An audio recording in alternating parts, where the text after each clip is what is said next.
This episode of On the Record is brought to you by Ingersoll Tillage, specializing in seedbed solutions.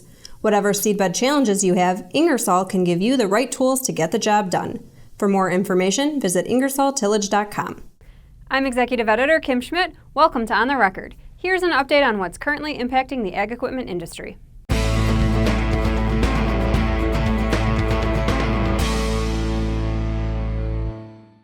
Two tractor lines that disappeared from the U.S. market say they're back to give it another try.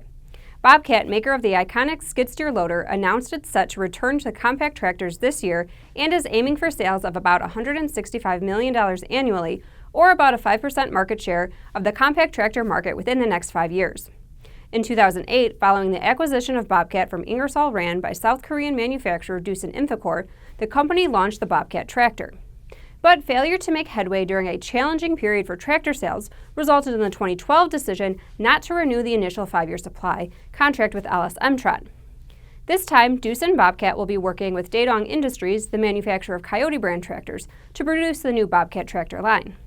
In a statement, the company said the compact tractor market is the largest segment in the global compact equipment industry. For Doosan Bobcat, it will be one of the most important sectors that will serve as a bridgehead to realize economies of scale. Escorts, the Indian manufacturer of construction and ag equipment, is also moving back into the U.S. market with its Farmtrac tractor line. At one time, Escorts, which had acquired the line from Long Agri in 1986, had an assembly plant for the tractors in North Carolina, but went into receivership in 2008. It abruptly abandoned the U.S. market, leaving dealers trying to service customers with no parts and no backing of service warranties.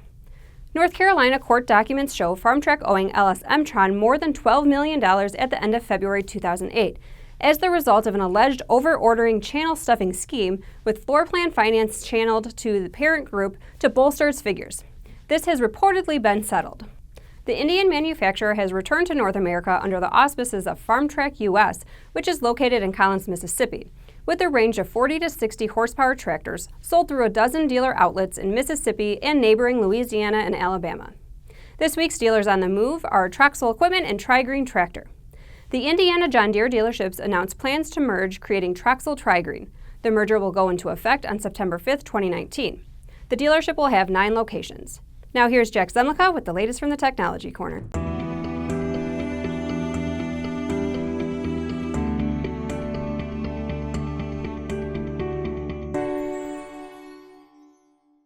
Thanks, Kim.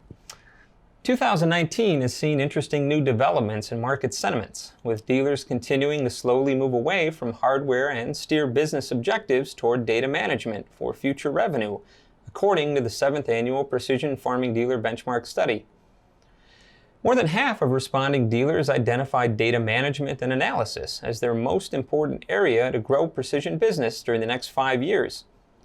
Only about 11% marked it as least important, the lowest total among the 10 categories included in the study.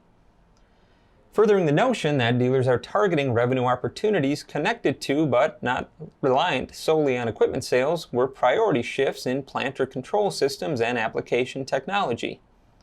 Both areas have historically ranked near the top of dealers' lists of future revenue drivers, but planter systems placed 3rd and application tech was 7th in the 2019 study.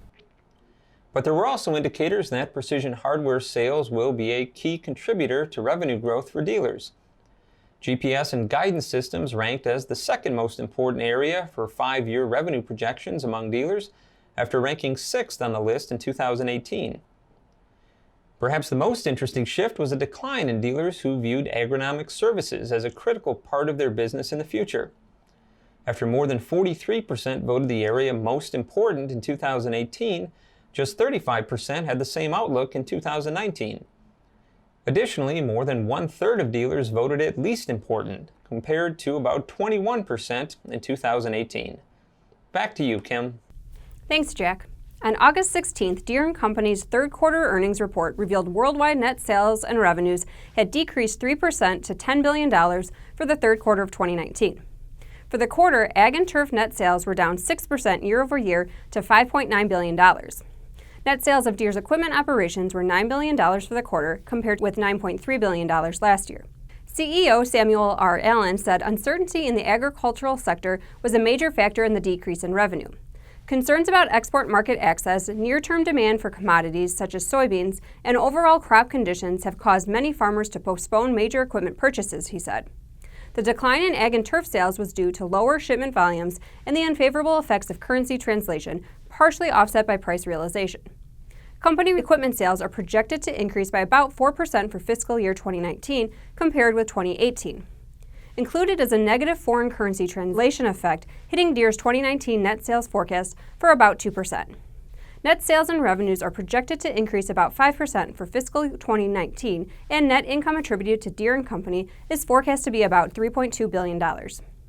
Service Equipment, Canada's largest John Deere dealership group, reported on August 8th that overall revenue decreased 20% in the second quarter, with reduced equipment sales in its agricultural segment comprising the majority of the decline.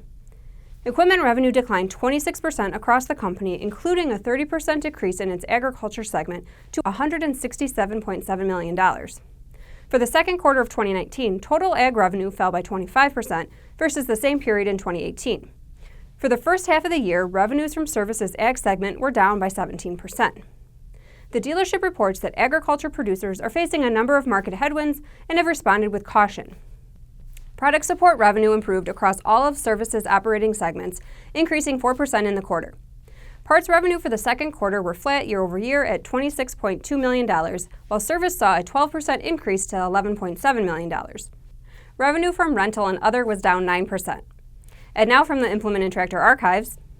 In 1890, about 40 to 50 labor hours were needed to produce 100 bushels of wheat using a horse-drawn gang plow, seeder, harrow, binder, thresher, and horse-drawn wagons. That same year, John Froelich introduced the first gas-powered tractor to the farming industry. The tractor could move at a speed of about 3 miles per hour, required just 26 gallons of gas, and threshed over 1,000 bushels of grain a day. As always, we welcome your feedback. You can send comments and story suggestions to kschmidt@lessitermedia.com. Until next time, thanks for joining us.